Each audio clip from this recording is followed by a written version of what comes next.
நம்ம பார்க்காத ஒரு ட்ரெடிஷ்னல் ஒரு ஸ்நாக்ஸ் தான் நம்ம பார்க்குறோங்க. இது வந்து ராகி கொழுக்கட்டை.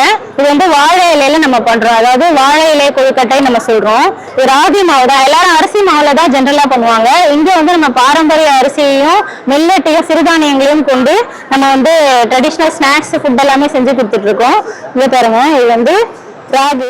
எல்லாரும் வந்து நம்ம தாத்தா பாட்டிகளா வந்து இதே மாதிரி கொழுக்கட்டை வந்து பூவரச இலையில, அப்புறமா பனை ஓலையில, அப்புறம் திரளி இலை சொல்லுவாங்க, அதாவது பிரிஞ்சி இலை மாதிரி ஒரு இலை இருக்கும் தென்காசி பக்கம்லாம், அதுல எல்லாம் செய்வாங்கங்க. அதாவது அந்தந்த இலையோட அதோட நேச்சரான பிரச்சனை எல்லாமே சரி பண்ணும். அதே மாதிரி தான் இப்ப நம்ம வாழை இலையில வந்து நம்ம போட்டிருக்கோங்க. இப்ப இது வந்து டேஸ்ட் நல்லா இருக்கும். பிளஸ் வந்து வாழை இலை சொல்லவே தேவையில்லை, வாழை வந்து அவ்வளோ நல்லது. இது வந்து தீயினால பட்ட காயங்கள், அது ஸ்கின் டிசீஸ் எல்லாமே சரி பண்ணும்.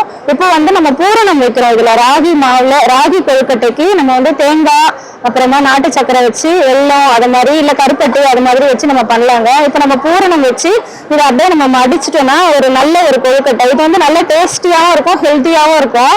இதே மாதிரி நம்ம வந்து அரிசி மாவுல தான் செய்வாங்க எல்லாருமே. இது நம்ம வந்து வாழை இலையில செய்யறோங்க.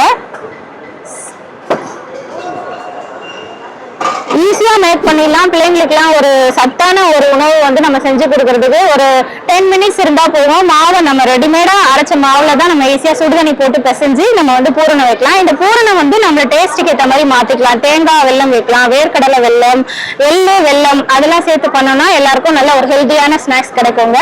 நன்றி.